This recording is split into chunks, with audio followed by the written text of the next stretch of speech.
नमस्कार दोस्तों। जैसे आप लोगों ने थंबनेल पे देखा, बिना दवा को शुगर को कंट्रोल करें। जी हाँ मित्रों, चौंकिए नहीं।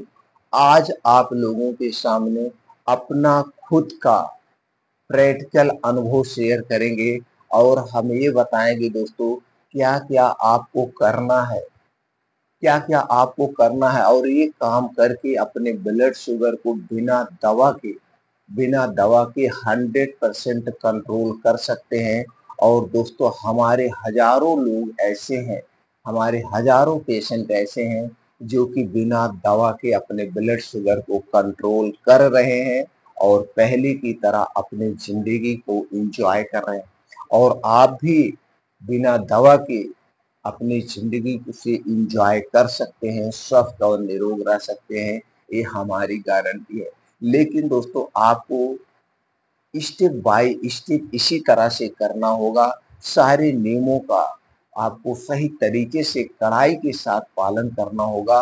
सिर्फ और सिर्फ हमारे कहने के अनुसार आप इस रूल्स को, इस नियम को 90 दिन के लिए अपना लीजिए। कितना दिन के लिए? 90 दिन के लिए। और इस 90 दिन में आपका शुगर कंट्रोल ना हो जाए तो दोस्तों, आप हमारे चैनल को अनसब्सक्राइब कर देना। लेकिन इसके लिए आपको स्टेप बाय स्टेप सारे नियमों का पालन करना पड़ेगा। इसे दोस्तों हम जानेंगे 4 तरीके से। 4 पार्ट में हम बांटे हैं और चारों पार्ट को आज की वीडियो में हम डिस्कस करेंगे। इसलिए मित्रों, वीडियो को स्किप किए बिना वीडियो को अंत तक सुनिएगा और सुनने के बाद हमारी इस जानकारी को पूरे विश्व में फैलाना है। यही हमारा उद्देश्य है, जिससे दोस्तों सब लोग दवा मुक्त हो रहे हैं। दोस्तों, हमारे इस मिशन को आगे बढ़ाने में आप भी सहयोग कर सकते हैं और उम्मीद करते हैं कि आप मेरा सहयोग जरूर करेंगे। इसके लिए दोस्तों, चैनल को सब्सक्राइब कर लीजिए, बेल आइकॉन का बटन ऑन कर दीजिए, जिससे हर एक वीडियो की नोटिफिकेशन आपको मिलती रहे। दूसरी तरफ इस वीडियो को दोस्तों नीचे शेयर बटन होगा, शेयर बटन पर क्लिक करके ज़्यादा से ज़्यादा लोगों तक आप इसे शेयर करिए। सब लोग ये तरीका अपनाएं और अपने आप को बिना दवा के स्वस्थ रखें, निरोग रखें। क्योंकि दोस्तों, आज शुगर एक महामारी का रूप लेता चला जा रहा है और इस शुगर को हम असाध्य बीमारी मान चुके हैं। इसके लिए हम दोस्तों एलोपैथिक दवा जैसे मेटफॉर्मिन, ग्लिसराइड का प्रयोग कर रहे हैं और ये दोनों दवाएं दोस्तों हमारे स्वास्थ्य के लिए हानिकारक होती हैं। एलोपैथिक जितनी भी दवाएं होती हैं दोस्तों, चाहे शुगर की दवा हुआ, चाहे बीपी की दवा हुआ, चाहे हार्ट की दवा हुआ, ये सारी दवाएं हमारे स्वास्थ्य के लिए हानिकारक होती हैं। लेकिन इन दवाओं को हम दोस्तों पूरी जिंदगी खाते हैं और ये मान के चलते हैं कि ये बीमारी कभी ठीक नहीं होती। दोस्तों, आयुर्वेद हमारा यही कहता है, लाइफ स्टाइल जितनी भी बीमारियां हैं, इन बीमारियों को आप बिना दवा के क्योर कर सकते हैं। अरे, ये बीमारी जब हमारे गलत दिनचर्या से हमारे शरीर में प्रवेश की है तो दोस्तों हमें अपनी दिनचर्या सुधार लेना है, बीमारी अपने आप ठीक हो जाएगी। तो चलिए जानते हो कौन से 4 तरीके हैं जिसे आपको फॉलो करना है। और दोस्तों, इन तरीकों को, एक भी तरीकों को स्किप मत करना, रोज फॉलो करिए सिर्फ और सिर्फ 90 दिन के लिए। 90 दिन के बाद आपका शुगर बिना दवा के ना कंट्रोल हो जाए तो दोस्तों आप कहिएगा। सबसे पहली चीज जो आपको फॉलो करना है, और अभी कागज पे लिख लिए, कड़ाई के साथ फॉलो करना है। आपके घर के बाहर से बनी हुई कोई भी चीज नहीं खाना है। जितनी चीजें आपको खाना, वो घर की बनी हुई चीजें खाना है। घर के बाहर की एक भी वस्तु नहीं छूना है आज के बाद। चाहे वो पैकेट बंद हो, चाहे डिब्बा बंद हो, चाहे डिब्बा बंद हो, चाहे जंक फूड हो, चाहे फास्ट फूड हो, चाहे कोल्ड ड्रिंक हो, चाहे सॉफ्ट ड्रिंक हो, चाहे अल्कोहल हो, चाहे बीड़ी, सुर्ती, तंबाकू, कोई भी चीज हो, आपको नहीं लेना है। चीनी, मैदा, रिफाइन, पामोलिन, डालडा में बनी हुई कोई भी चीज आपको नहीं लेना है आज के बाद। इतना अपनी जिंदगी से निकाल दीजिए, कट मार दीजिए। अब आप कहेंगे खाना क्या? आप अपने घर की सारी चीजें खाइए 90 दिन के लिए। जैसे दाल, चावल, रोटी, सब्जी, ये जितनी चीजें हैं, यही नॉर्मल खाना खाना है। तली भुनी चीजें नहीं होगी 90 दिन के लिए। इस खाने में आपके ज़्यादा से ज़्यादा दोस्तों हरी साग-सब्जियाँ होंगी, अनाज की मात्रा कम होगी। जैसे मान लीजिए 2 से 3 कटोरी आपकी सब्ज़ी है, तो 1 से 2 रोटी होगी। यानी कि अनाज कम, सब्ज़ी की मात्रा ज़्यादा, 3 भाग आपकी सब्ज़ी होगी, 1 भाग अनाज होगा, इसे आपको लेना है। कुछ दोस्तों फ्रूट्स होते हैं, जैसे कुछ फल होते हैं, उन्हें आपको लेना है। मौसम के हिसाब से जो भी फल पाया जाता है, 1 से 2 फल लेना है आपको, बाहर की कोई भी चीज़ नहीं लेना है, इसे आपको फ़ॉलो करना है। दूसरा जो आपको कड़ाई के साथ पालन करना है, वो है रात का खाना। दोस्तों यही हमारे शरीर को बीमार बनाता है। आज के समय में आप कितने बजे खाते हैं? 10 से 12 बजे के बीच में खाना खाया जाता है 80 से 90% घरों में। 10% घरों में दोस्तों 12 से 1 बजे के बीच खाना खाया जाता है और यही बीमारी का सबसे बड़ा कारण है। Sugar, blood pressure, heart attack, paralysis, brain haemorrhage, पेट से संबंधित जितनी भी बीमारियां होती जैसे पेट का फूलना, गैस, कब्ज, एसिडिटी का होना, ये सारी बीमारियां रात के खाने से होती है और ये सारी बीमारी लाइफ स्टाइल बीमारी। तो रात के खाने में यह बदलाव करना होगा। अब आप कहेंगे कितने बजे खाना खाना है? दोस्तों सूर्य डूबने के 1 घंटा पहले, जैसे मान लीजिए गर्मी में सूर्य कितने बजे डूबता है? 7 बजे, 6 बजे आपको खाना खाना है। ठंडी बारिश में कितने बजे डूबता है? दोस्तों 5:30-6 बजे, तो आपको 4 बजे खाना खा लेना है। यानी जितने बजे सूर्य डूबता है उसके 1 घंटे पहले आपको खाना खा लेना है। और यह खाना कैसे होगा? यह खाना एकदम हल्का सुपाच्य होगा। जैसे रोटी और सब्जी, इसके अलावा कुछ नहीं होगी। रोटी भी जो होगी वो मोटे अनाजों की होगी या मल्टीग्रेन आटे की रोटी होनी चाहिए और दोस्तों सब्जी ज़्यादा होनी चाहिए। खाना कितना खाना है? सिर्फ भूख मिटाना है, आधे पेट आपको खाना खाना है, इसके अलावा आपके खाने में कुछ नहीं होगा। रात के खाने में तली भुनी मिर्च मसाले गरिष्ठ भोजन नहीं होगा, दाल चावल ये सारी चीजें नहीं होगी। रात के खाने में पनीर नहीं होगा, साग नहीं होगा, ये रात के खाने में नहीं होगा, एकदम हल्का सुपाच्य खाना। अब आपने खाना मान लीजिए आज गर्मी की बात करें, खाना कितने बजे खा लिया आपने? 6 बजे खाना खाया। अब अगले दिन सुबह कब कितने बजे खाना है? 10 से 11 बजे के बीच खाना, उसके पहले नहीं खाना, 10 से 11 बजे के बीच। अब दोस्तों कितने घंटे की फास्टिंग हो गई? 16 घंटे की फास्टिंग हो गई। और जब हमारा शरीर फास्ट की कंडीशन में होता है, यानी उपवास की कंडीशन में होता है, तो हमारे शरीर का टेम्परेचर क्या होता है? 2 से 3 डिग्री सेल्सियस कम हो जाता है। और जब शरीर का टेम्परेचर कम होता है तो हमारा शरीर अपने आप अपनी बीमारी को ठीक करने लगता है, रिकवर करने लगता है, पहला फायदा। दूसरा फायदा, जब हमारा शरीर उपवास की कंडीशन में होता है तो दोस्तों अपने आप के अंदर के जितने भी ऑर्गन है, लीवर, किडनी, आंतें, ये सब अपने आप की साफ सफाई का काम करते हैं। यानी हमारा शरीर का पुनर्निर्माण होता है जब हम उपवास की कंडीशन में होते हैं। इसीलिए पहले के लोग दोस्तों उपवास को धर्म से जोड़ दिए थे, आस्था से जोड़ दिए थे। कम से कम महीने में लोग 1 बार उपवास रहेंगे, तो अपने शरीर की साफ-सफाई कर लेंगे। उपवास इसलिए हमें 16 घंटे का उपवास करना ही करना है, स्किप नहीं करना है। एक भी दिन स्किप नहीं करना है, ये आपको करना है। और दोस्तों तीसरा जो तरीका है, आपको सुबह आप उठ जाना है। अब दोस्तों जब आपने 6 बजे खाना खा लिया, 9 से 10 बजे के बीच में खाना पच जाता है, पूर्ण रूप से पच जाता है। अब जब आप 10 बजे या 11 बजे सोने जाएँगे, तो आपको खूब गहरी नींद आएगी, आपकी नींद कभी डिस्टर्ब नहीं होगी।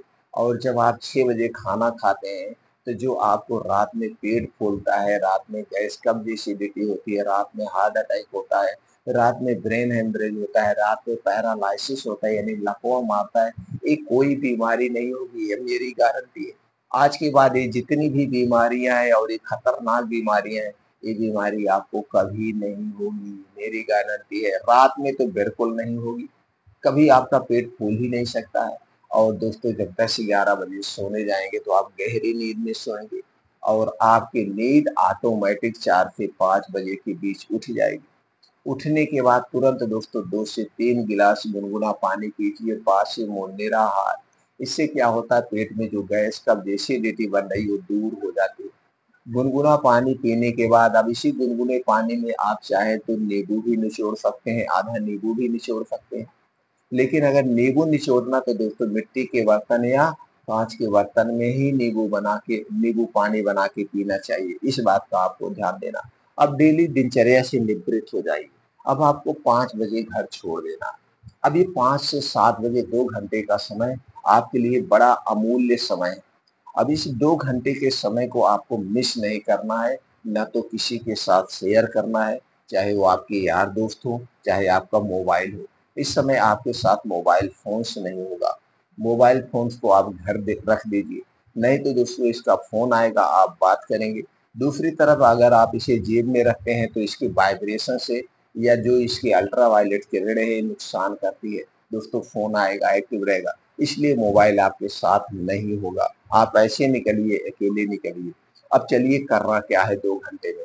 अब इस 2 घंटे में दोस्तों 5 से 7 किलोमीटर का मॉर्निंग वॉक, वो भी तेज गति से। गति कैसे होगी? 1 मिनट में 60 से 70 कदम। 2 कदमों के बीच की जो दूरी होगी दोस्तों, वो 1 मीटर होगी। इसी गति से आपको 5 से 7 किलोमीटर रोज का मॉर्निंग वॉक करना है। और इस गति से जब आप मॉर्निंग वॉक करेंगे तो दोस्तों ये 5 से 7 किलोमीटर को आपको 20 से 25 मिनट में कवर करना है। और मॉर्निंग वॉक कहाँ करना है? जहाँ पे मिट्टी हो, हरी घास हो, उसी पे मॉर्निंग वॉक करना है। और नंगे पाँव जब आप मॉर्निंग वॉक मिट्टी पे करते हैं तो दोस्तों छोटे-छोटे कंकड़, ऊबड़-खाबड़ मिट्टी आपके पैर में चुभती है, एक्यूप्रेशर का काम होता है। और ओस की बूंदें जब पैर में लगती है तो इससे आँखों की रोशनी तेज होती है। जब मॉर्निंग वॉक कंप्लीट हो जाए तो दोस्तों वहीं बैठ करके आपको कुछ प्राणायाम करना है, योगा करना है। पहला है अनुलोम विलोम, आपको आधे घंटे रोज करना है। अनुलोम विलोम के बाद 15 से 20 मिनट का कपालभाति करना है। इसके बाद वहीं पे बैठ के और कुछ वज्रासन, शीर्षासन आप अपने शारीरिक क्षमता के अनुसार करिए। और लास्ट में 15 से 20 मिनट आपको ध्यान करना है, मेडिटेशन करना है। और ये सारी चीज़ें आप कहाँ करेंगे? ये सारी चीज़ें आप खुले आसमान के नीचे करेंगे। और उस समय सूर्य की किरणें निकल चुकी होती है। और दोस्तों हमें उगते हुए सूरज के सामने रोज 30 मिनट से 40 मिनट बैठना चाहिए। इससे हमारे शरीर की हड्डियां, मांसपेशियां मजबूत होती है। सूर्य की किरणों में दोस्तों विटामिन डी प्रचुर मात्रा में पाया जाता है। आपको कभी भी विटामिन डी का कैप्सूल या सप्लीमेंट्री नहीं लेना पड़ेगा। विटामिन डी की कमी के कारण जो भी बीमारियां होती हैं आपके शरीर में, कभी नहीं होगी। इतना आपको कंटिन्यू करना है। और चौथे स्टेप में क्या करना है? चौथे स्टेप में दोस्तों आपको 21 दिन तक अब आपने जो आज तक बाहर की चीजें खा चुके हैं, जैसे अब तक आपने रोज टोस्ट, मोमोज या टॉफी, बिस्किट जो कुछ भी आपने खाया है, ये बाहर की चीजें, अब इसके जो वेस्ट पदार्थ है वो कहाँ गए थे? आपके पेट में गए थे। तो आपके आंतें जाकर के गंदी हुई है, आंतों को साफ सफाई करना है। तो दोस्तों आंतों की सफाई करने का सबसे सेफ तरीका है पानी का एनीमा। जी हाँ दोस्तों, पानी का एनीमा आपको लगातार 21 दिन तक लेना है, लगातार। तो पानी का एनीमा कैसे आप लें आपको पता नहीं है। इसके लिए दोस्तों आपके कोई भी निजी डॉक्टर होंगे, फैमिली कोई डॉक्टर रहता है, सबके घर 1-2 फैमिली डॉक्टर रहते हैं, आप उनके पास जाइए। सर हमें पानी का एनीमा लेना है। रोज सुबह आपको पानी का एनीमा लेना और सुबह-सुबह ही पेट को साफ करना। एक दिन जा कर के आप डॉक्टर से देख लीजिए कैसे डॉक्टर लेते हैं, उसी तरह से आप इस पानी के एनीमा को घर पे ले सकते हैं। इसमें कोई दिक्कत नहीं होती है। और दोस्तों ये पानी का एनीमा एकदम सेफ है, इसकी आदत भी नहीं पड़ती है। तो इसके लिए क्या करना है, एक पानी का एनीमा वाला सेट लेना है, एक डिब्बा आता है और सेट मिलता है, आपको मार्केट में मिल जाएगा मेडिकल स्टोर पे। ये पानी के एनीमा का सेट लेना है और यही पानी आपको लेना है जिस पानी से आप रोज पीते हैं।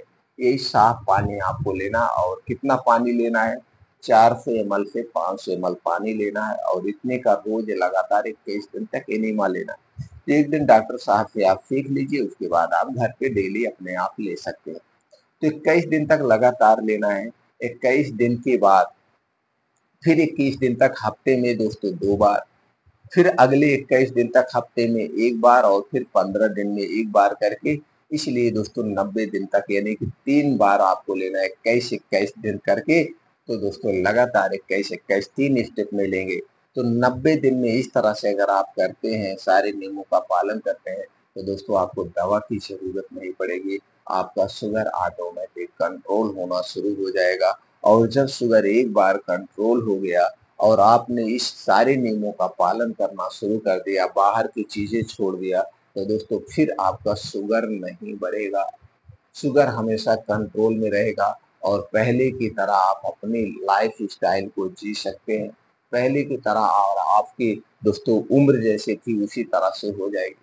और आप जानते हैं दोस्तों, जब हमारे शरीर में ब्लड शुगर बढ़ जाता है, और बढ़ता क्यों है? जब हमारे शरीर का कोई ना कोई अंग डिस्टर्ब होता है, खास करके पैनक्रियाज। दोस्तों जब हमारा पैनक्रियाज इंसुलिन नहीं बनाता है, इंसुलिन ना बनने के कारण दोस्तों हमारे शरीर का शुगर बढ़ने लगता है। तो दोस्तों अपने शरीर के सभी अंगों को सेफ रखिए, सुरक्षित रखिए। दोस्तों जब आपके शरीर के सारे अंग सेफ और सुरक्षित रहेंगे, तो दोस्तों आप कभी बीमार नहीं पड़ेंगे। इसीलिए कहा जाता है आयुर्वेद के रूल्स को अपना लीजिए, जैसे खाना खाने के नियम, पानी पीने के नियम, प्रकृति के नियम, सोने जागने का नियम, सारा नियम बना हुआ है दोस्तों। उसी नियम से आप अपने दिनचर्या रखिए, देखिए किस तरह से आप स्वस्थ और निरोग रहते हैं। सारे नियमों के बारे में हमारे इस चैनल पर वीडियो पड़ी हुई है, आप देख सकते हैं।